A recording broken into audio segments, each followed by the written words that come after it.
Bueno, pues una bajadita después que ayer hubo un pequeño rebrote, un pequeño repunte, pero está por debajo de 4. César Campos nos honra con qué buen fin de semana, hombre, caramba. César, ¿cómo te va, hermano?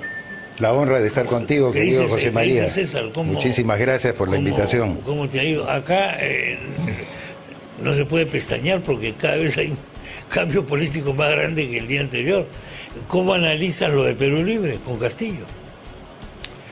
Una situación que la habíamos previsto algunos porque anticipábamos que el señor Pedro Castillo, haciendo un recuerdo, se inscribió en el Partido Perú Libre el último día que le permitía la ley electoral, el 30 de septiembre del año pasado, para poder aspirar a la presidencia de la República.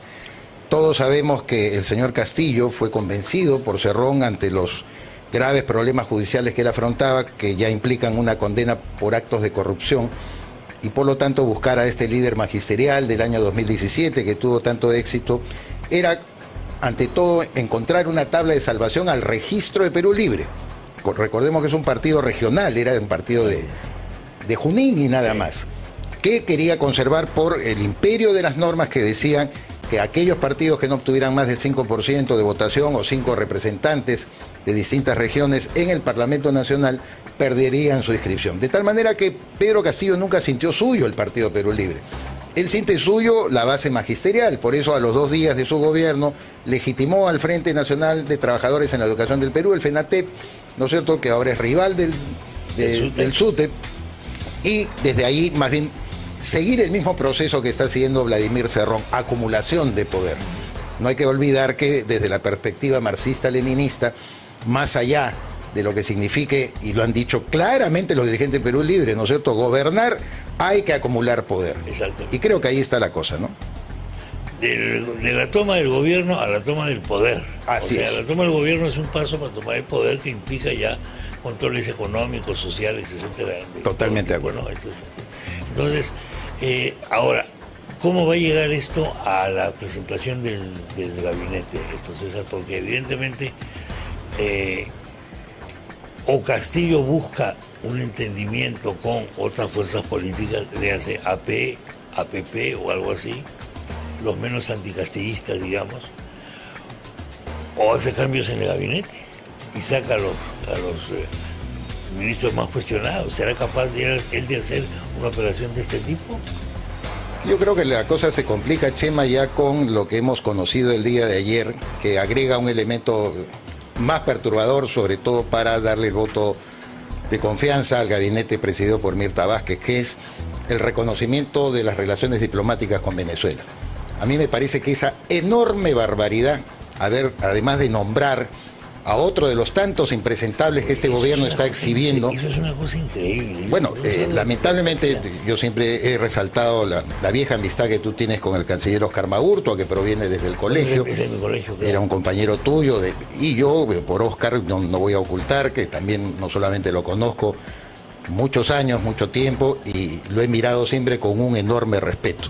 Bueno, los respetos se ganan también.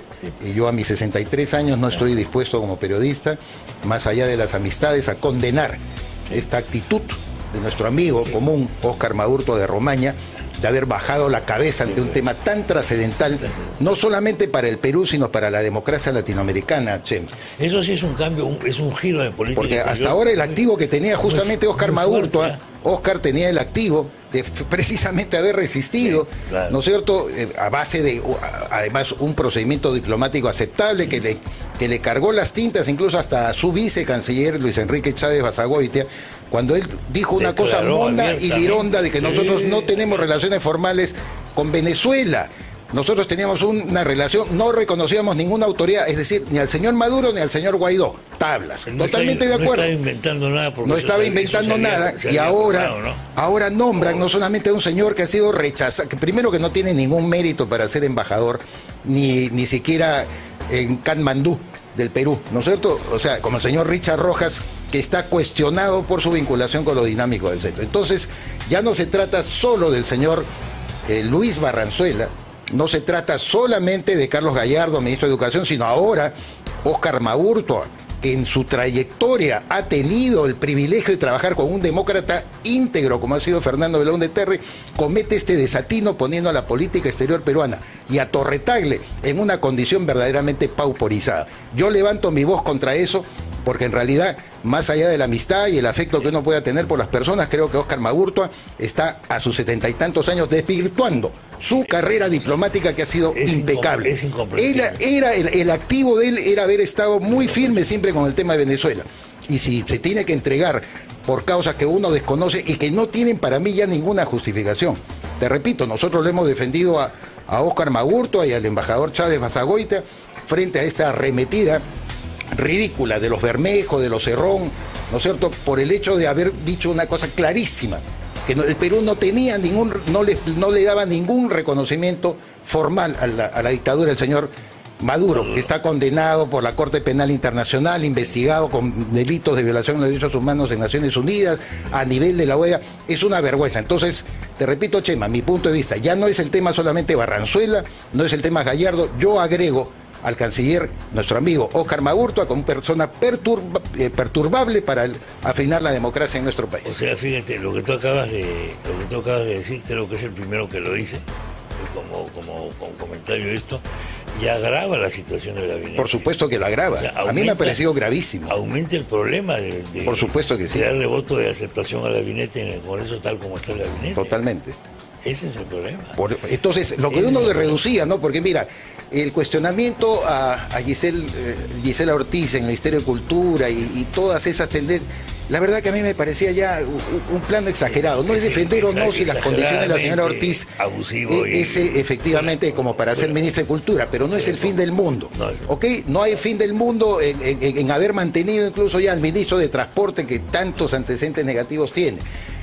Pero ya lo limitábamos al señor Barranzuela, que cada día pues se le destapan más cosas, ¿no?, increíbles, impresionantes, al señor Gallardo, que no es el mejor elemento del FENATEP para ocupar la cartera de educación. Ok, pero luego le agregas esto que de verdad es una cachetada a la dignidad peruana. De verdad que no es para que un periodista como yo, con más de 40 años de análisis político, se indigne con estas cosas, sino que lo lamenta por personas, como te digo, cercanas a nosotros, una persona que hemos respetado, como es el embajador Óscar Magurtua de Romaña. Bueno, pues ahí tenemos un elemento que añade más dramatismo a la disyuntiva con la que se va a encontrar el Congreso. Por supuesto. Si este gabinete se mantiene tal cual, es muy difícil darle voto a favor. O sea, es muy difícil darle la confianza. Entonces entramos a la famosa teoría, de nuevo, de la bala de plata. Nos escapamos de la teoría porque Castillo depuso pues a Bellido y compañía, ¿no? Claro, lo cual demuestra además en el análisis político ya general de que esos vínculos no se han roto. Yo no quiero caer en lo que con tanto facilismo dicen, no, esto es una pantomima, no, una cosa esto teatral, es un circo, teatral, que están premeditando absolutamente todo. No es verdad. Cada uno, por eso te he explicado desde un comienzo, el señor Castillo jamás yo le he sentido parte de Perú Libre. No era de Perú Libre, era su vientre de alquiler que de casualidad encuentra la presidencia de la República. No, en cambio el señor Cerrón, con su perspectiva marxista-leninista, políticamente más clara, como lo has sostenido tú, lo sostiene Philly Butter, lo sostenemos todos. Es más claro escuchar al señor Vladimir Cerrón, al señor Bermejo, al señor... ¿No es cierto? Porque tienen coherencia dentro de sus objetivos. Sabes quién es el adversario. En cambio, Castillo es hoy por hoy el presidente de una Malagua en la que no sabes por dónde va a ir. Por un lado, ¿no es cierto?, ratifica a Julio Velarde, quiere que su administración funcione. Has hablado de esto que nos ha calificado Fitch Rating, que es una cosa que si la gente estuviera bien comprometida en lo que es la importancia de este tema que tú has tratado, evidentemente pues este gobierno no merece ni siquiera el mínimo aplauso. Nos están condenando, en una palabra, como tú has dicho, a que no tengamos inversionistas, a que no haya seguridad jurídica, a que la gente cada día encarezca más, ¿no es cierto?, su crédito. Ese es el grave problema de esta baja de las calificaciones. Entonces, lamentablemente, pues, esta Malagua que es el señor Castillo, no ha roto todos sus vínculos, pero tiene sus objetivos particulares respecto al señor Vladimir Cerrón. Pueden coincidir, y a Cerrón, por cierto, en el comunicado también que sacó Perú Libre, le interesa no romper totalmente, es obvio, pero lo van a dejar. El señor Castillo para ellos es un accidente, y para Castillo es imperativo tratar de administrar mínimamente un gobierno, sobre todo con un país cruzado por la enorme informalidad, ¿no es cierto? Aquí no, la informalidad lo que quiere es comer. Sí, claro. El sector informal lo que quiere es tener servicio de salud, lo que quiere es educar a su hijo, ¿no es cierto? No le interesa la Asamblea Constituyente. No, claro que no. Entonces no está dentro de su... Claro que no. La oposición, ¿cómo ves a la oposición o a las oposiciones? ¿Qué visión tiene de lo que es el gobierno? ¿Tiene una visión clara? Hay un sector que quiere negociar a cambio de lo que siempre se ha hecho en el Perú, las obras que la provincia necesita, etcétera, o cómo está el panorama. El perverso sistema político electoral que hemos tenido, que es algo que no hemos atacado, yo siempre lo cito, aunque sea cansador, porque lo que nos ha dado esta triste realidad de tener a un señor como Pedro Castillo, que apenas tuvo 10.8 de votos emitidos y hoy está con la banda presidencial, es justamente la atomización del centro político, la permisividad con la que hemos registrado tantos partidos políticos, ¿no? Y la forma en que se constituye un parlamento en donde ya ni siquiera el imperio del partido vale, ¿no? Por eso es que todo el mundo dice, no, yo no estoy sujeto a mandato imperativo, y se producen siempre situaciones de transfugismo que ya lo hemos detectado, no ahorita. Todos son invitados. Todos son, pero yo soy invitado, además con el perverso voto preferencial también, pues, porque dicen, no, el pueblo votó por mí, yo soy más importante que el partido. No le debo nada a nadie. No le debo nada a nadie, yo al contrario hice que esta bancada fuera un poco... Eso es lo que la perversidad del sistema electoral ha traído. En consecuencia, cuando tú hablas de oposiciones, es una realidad en la que justamente se ha alimentado digamos, el entusiasmo de mucha gente por ser cabeza de ratón o cola de león. Ninguno, la verdad, tiene, a mi juicio, la suficiente entereza como para decir tenemos un problema común que se llama el peligro y el riesgo marxista-leninista en nuestro país. Pongamos las cartas sobre la mesa, algunos tendrán que deponer ambiciones, vamos a sumar, vamos juntos y sobre todo en tercer lugar, Chema, como te decía en la antesala, no equivoquemos el mensaje. Aquí hay gente que cree que ser más valiente y tener bien puestos los pantalones es solo tirar piedras al gobierno. Yo tengo la tesis absolutamente contraria de que aquí hay que crear alternativas. El Perú no tiene una alternativa. ¿Cuánto se luchó, por ejemplo, con el caso de Martín Vizcarra? Todo el mundo decía, hay que traerse abajo a Martín Vizcarra. ¿Para qué? Para que llegaran justamente no las personas que tiraban más piedras a Vizcarra, no, han llegado la gente que menos piedras le tiraba. ¿Por qué? Porque había un cansancio del establishment político, porque a través de los medios de comunicación controlados justamente por Vizcarra se fabricó una caricatura de todos aquellos que sí podían ser valiosos en política y a todos se les metió un mismo saco. Entonces yo creo que estas oposiciones divididas, con algunos esfuerzos particulares que por supuesto no vamos a desmerecer, algunas iniciativas, buena voluntad, en conjunto pues no representa nada. Yo no lo veo como alternativa. Si mañana piensas en la vacancia, que tanto pregonan algunos, que se creen muy machos y dicen, sí, la vacancia tiene que venir, hay que hacerlo caer a Pedro Castillo, ¿qué viene después?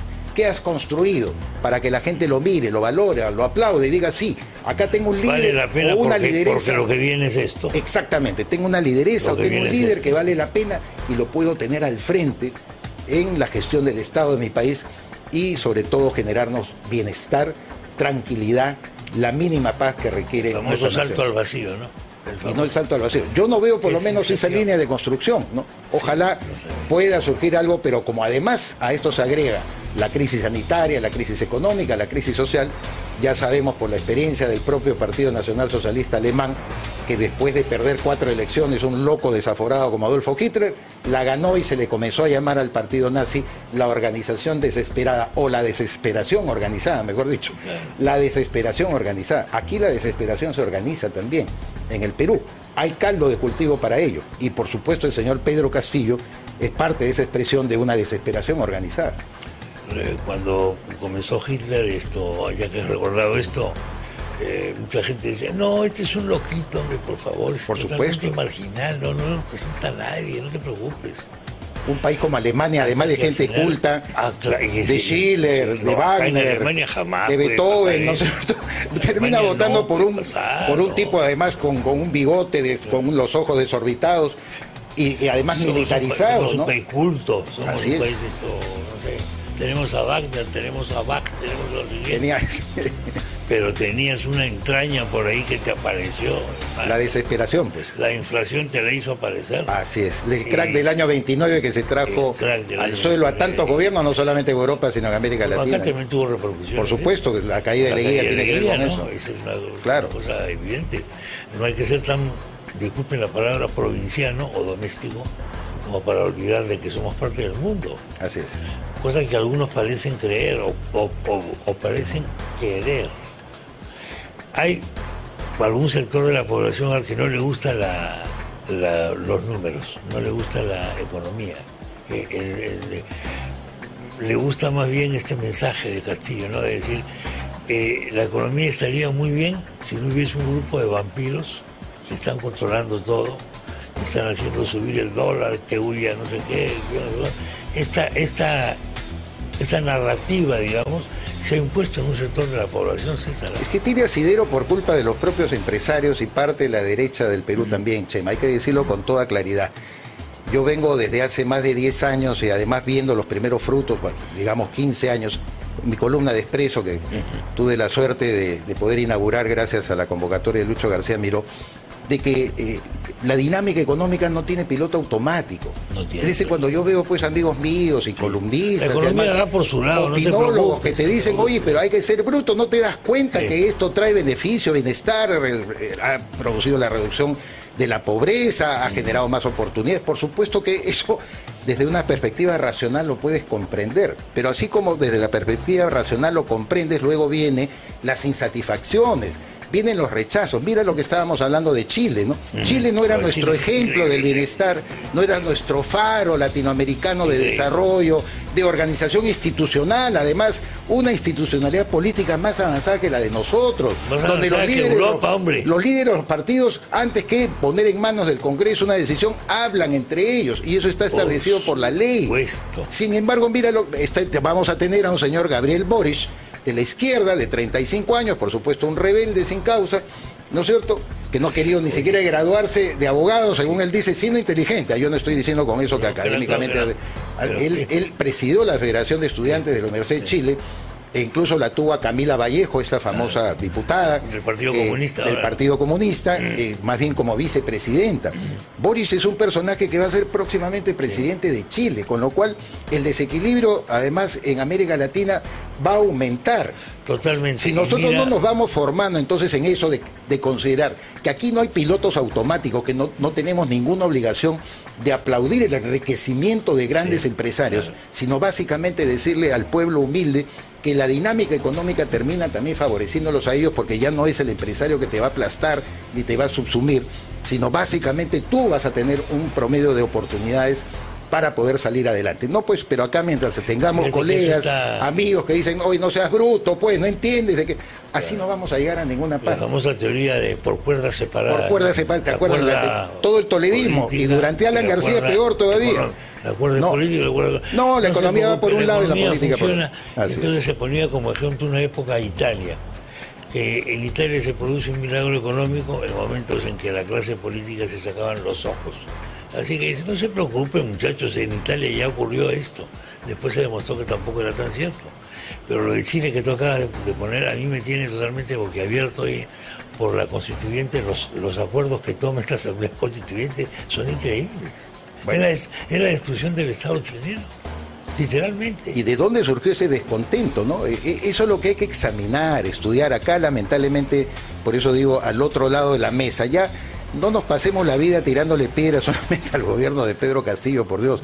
Hay que construir algo. Si vamos a ser optimistas en algún terreno, Chema, hay que decirle a los jóvenes, sobre todo de nuestro país, porque ya no estoy hablando de la gente de mi generación, yo tengo 63 años, para que nosotros seamos los protagonistas. Tenemos que formar una juventud comprometida con valores democráticos, con una idea cabal, sensata del desarrollo económico, por supuesto con mucho sentido social, porque un país quebrado socialmente como el nuestro no puede exonerarse de eso, ¿no? En el Perú. Ayer ha estado acá un muchacho, bueno, le digo muchacho, no es que sea un jovencito, pero mucho menor que yo, algo menor que tú, que es Alan Rivera, aprista. Ah, muy bueno, claro que sí. Un grupo de apristas nuevos, Digo nuevos, ¿en qué sentido? No lo trataron a Haya de la Torre nunca. Exacto. Por exacto. razones de nacimiento, han sacado un libro. Exacto, sí. Que me parece muy, muy interesante y reivindican pues el concepto de izquierda democrática, ¿no? Que es el concepto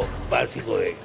Alan Rivera, que es colega nuestro, ha radicado muchos años en los Estados Unidos, fue un dirigente aprista de la Universidad Católica, uno de los más, digamos, logrados y cuajados, pero yo veo una madurez en él, por ejemplo, que es importante rescatar, y ojalá él ayude en algo pues a este partido aprista ahora encerrado en sus pugnas menudas, pequeñas, tontas, torpes, que no le ha permitido ni siquiera tener presencia en el Congreso. Increíble, o sea, increíble. Es una cosa impresionante que un partido de esa tradición haya pasado. Absolutamente increíble. Absolutamente de acuerdo. Y teniendo buenos cuadros, hoy día también. Hay que levantar a los jóvenes por eso, que los jóvenes levanten su voz, no por ser jóvenes solamente. Yo no digo la juventud sustituirá el culto a la juventud, a lo que nos llaman ahora los viejos lesbianos, ¿no? No, por supuesto. Jamás te pueden decir eso. Pero por supuesto que ya pasamos el umbral de alguna edad donde tenemos que formar gente con criterio, querido Chema, que nuestro mensaje más bien no sirva solo para desanimar a las personas, a los ciudadanos en torno a una acción absolutamente irracional de un gobierno como el de Pedro Castillo, sino también por otro lado alentarlos a que construyan alternativas en nuestro país, de Acción Popular, del partido aprista, por supuesto, de muchas personas que necesitan volver a la palestra política. César, te agradezco mucho la visita, hombre. Yo encantado siempre de conversar contigo. Muy interesante conversar. Tenemos pendiente un diálogo sobre el cine a propósito del Padrino. Bueno, somos padrinólogos. Él es padrinólogo, no, yo como junto a César no soy nada en esa materia. Él conoce detalles de las películas que son... Yo conozco algunos también. El libro también, porque para entender la película hay que leerse el libro de Mario Puzo. El libro de Mario Puzo. Porque si no, ahí hay cabos sueltos. Bueno, muchas gracias, César. Gracias a ti, José María. Vamos a dichos